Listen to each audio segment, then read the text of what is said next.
إن الحمد لله نحمده ونستعينه ونستغفره ونعوذ بالله من شرور أنفسنا وسيئات أعمالنا من يهد الله فلا مضل له ومن يضلل فلا هادي له أشهد أن لا إله إلا الله وأشهد أن محمدا عبده ورسوله اللهم صل على سيدنا محمد وعلى آله وأصحابه ومن تبعهم بإحسان إلى يوم الدين أما بعد فيا عباد الله أوصيكم ونفسي بتقوى الله وطاعته لعلكم تفلحون. وقال الله تعالى في القرآن الكريم أعوذ بالله من الشيطان الرجيم بسم الله الرحمن الرحيم يا أيها الذين آمنوا اتقوا الله حق تقاته ولا تموتن إلا وأنتم مسلمون. Ma'asyiral muslimin rahimakumullah. Alhamdulillah, kita bersyukur kepada Allah Subhanahu wa taala dengan banyak-banyak memujinya atas segala nikmat dan karunia yang Allah limpahkan kepada kita semua. Teramat banyak nikmat yang telah kita terima, namun sangat sedikit rasa syukur kita kepada Allah Subhanahu wa taala. Walaupun kita menyadari bahwa syukur kita tidak akan mampu untuk menebus seluruh nikmat yang telah kita terima, namun Allah Subhanahu wa taala berjanji akan menambah nikmat-nikmat itu untuk kita jika kita mensyukurinya. La in syakartum la azidannakum. Jika kamu bersyukur, maka akan aku tambah nikmat-nikmatku untuk kamu. Mudah-mudahan Allah Subhanahu wa taala menggolongkan kita sebagai hamba yang pandai mensyukurinya. Amin ya rabbal alamin. Hadirin rahimakumullah, pada kesempatan kali ini khatib berwasiat khusus untuk khatib pribadi dan para jamaah sekalian. Marilah sama-sama kita meningkatkan kualitas keimanan serta ketakwaan kita kepada Allah Subhanahu wa taala dengan berusaha semaksimal mungkin melaksanakan apa yang diperintah oleh Allah dan menjauhi segala yang dilarangnya. Ma'asyiral muslimin rahimakumullah, Allah Subhanahu wa taala menjadikan kita hidup di dunia sebelum akhirat untuk menguji siapa yang bersungguh-sungguh dan siapa yang tidak bersungguh-sungguh untuk mencari keridhaannya. Allah Subhanahu wa taala menjadikan dunia ini penuh dengan ujian. Karena dengan ujian itu Allah ingin memilah dan memilih siapa orang-orang yang berhak masuk ke dalam syurganya dan siapa orang yang berhak masuk ke dalam api nerakanya. Allah Subhanahu wa taala berfirman di dalam Al-Qur'an, A'udzu billahi minasyaitonir rajim. Bismillahirrahmanirrahim. Ahasiban nasu ayyutraku ayyaqulu amanna wa hum la yuftanun. Apakah manusia mengira akan dibiarkan hanya dengan mengatakan kami telah beriman dan mereka tidak diuji? Walaqad fatanna alladziina min qablihim fala ya'lamanna Allahu alladziina shadaqu wa la ya'lamanna al-kadhibin.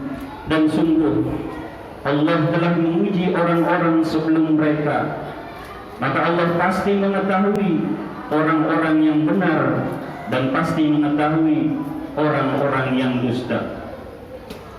Maka Allah Subhanahu wa Ta'ala pun berikan terus ujian demi ujian untuk kehidupan manusia, terutama untuk orang-orang yang beriman. Karena dengan ujian itulah akan tersaring mana emas dan mana bukan. Dengan ujian itulah akan tersaring siapa yang benar-benar sabar menghadapi ujian dan siapa yang tidak sabar dalam menghadapi ujian. Ma'asyiral muslimin rahimakumullah, ada berbagai macam ujian hidup yang Allah berikan kepada kita. Apakah ujian itu berupa kebaikan? Disebut dengan ujian hasanah. Apakah ujian itu berupa keburukan? Disebut dengan ujian qabihah. Maka pribadi ini mampu menghadapi berbagai macam ujian tadi. Pribadi yang dimaksud adalah pribadi zuhud. Apakah itu zuhud? Para ulama memberikan 3 ciri orang yang memiliki pribadi zuhud. Ciri yang pertama, zuhud adalah at-tabari. At-tabari, orang yang memiliki pribadi zuhud, dia akan memiliki at-tabari. Apa itu at-tabari? At-tabari adalah hilangnya ketergantungan hati terhadap dunia, tetapi bukan berarti tidak punya dunia. Rumahnya boleh jadi bagus, mobilnya boleh jadi mewah, jabatannya boleh jadi tinggi, kekayaannya boleh jadi melimpah ruah, tapi semua itu tidak disimpan di hatinya. Semua itu tidak membuat dirinya terhalang untuk datang kepada Allah. Justru semua itu menjadi jembatan agar dia lebih dekat kepada Allah Subhanahu wa Ta'ala. Inilah at-tabari, hilangnya ketergantungan hati terhadap dunia, tetapi bukan berarti tidak punya dunia. Jabatannya tinggi, tapi dengan jabatan dia lebih dekat dengan Allah. Hartanya banyak, tapi dengan harta dia lebih dekat kepada Allah. Kekayaannya melimpah ruah, justru menjadi jalan bagaimana harta ini menjadi jembatan untuk lebih mengenal Allah. Itulah at-tabari. Ciri orang zuhud yang kedua adalah as-sabru, memiliki sifat sabar. Sabar adalah kemampuan menahan diri tatkala diuji dengan berlimpah harta. Dia tidak sombong, dia tidak takabur, karena dia yakin rezeki adalah milik Allah. Semakin banyak harta, semakin merunduk hatinya di hadapan Allah. Semakin tinggi jabatannya, semakin merunduk hatinya di hadapan Allah.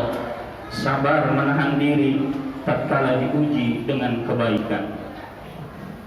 Sabar yang kedua ialah sabar menahan diri dari berputus asa tatkala diuji dengan kekurangan.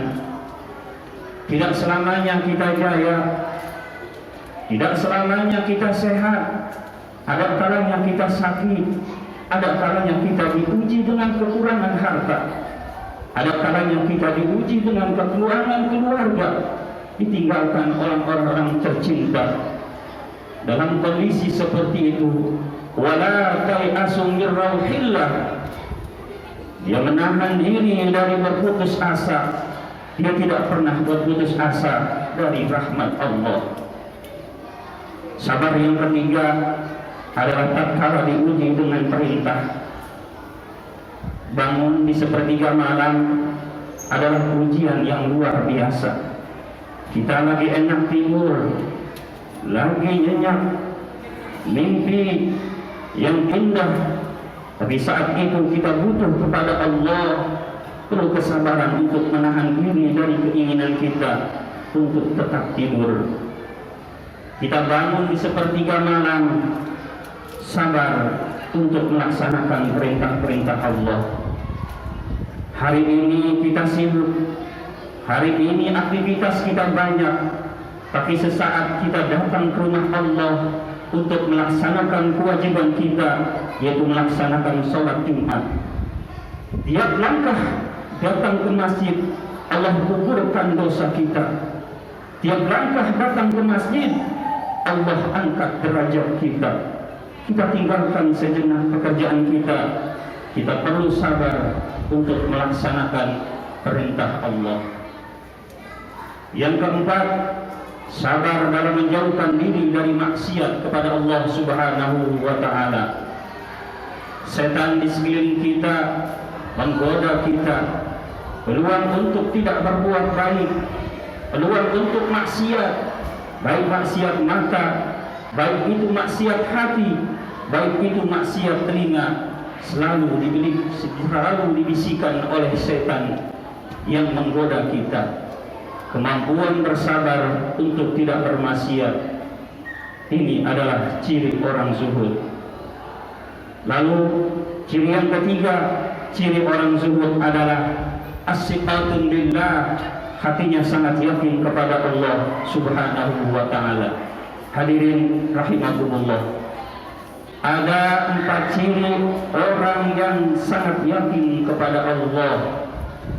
Yang pertama, la tahmil hammad dunya fa innahu lillah.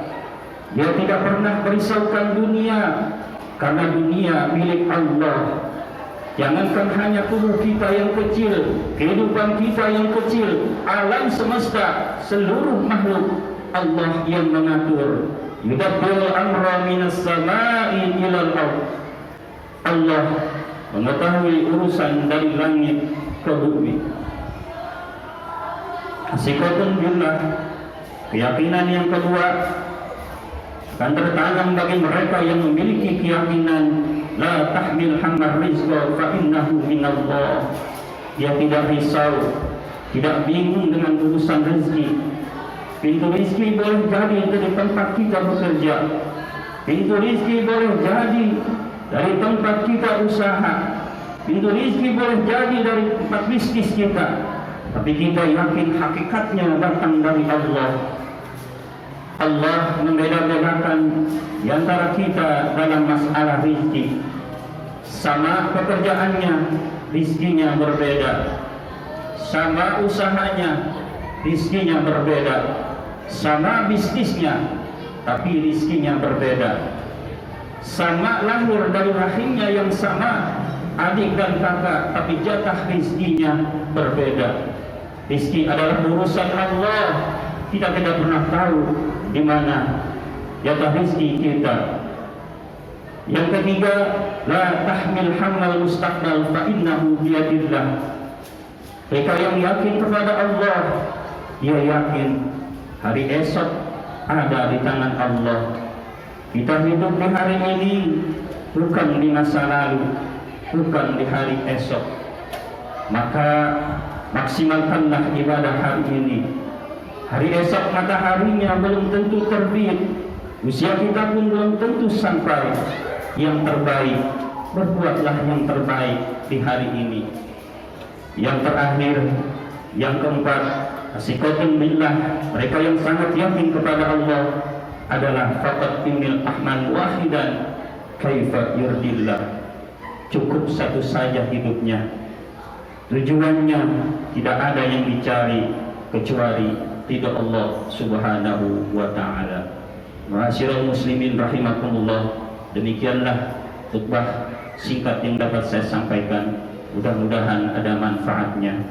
Barakallahu li wa lakum fil Qur'anil azim wa nafa'ani wa iyyakum bima fihi minal ayati wa dzikril hakim wa taqabbala minni wa minkum tilawatahu innahu huwas samiul alim.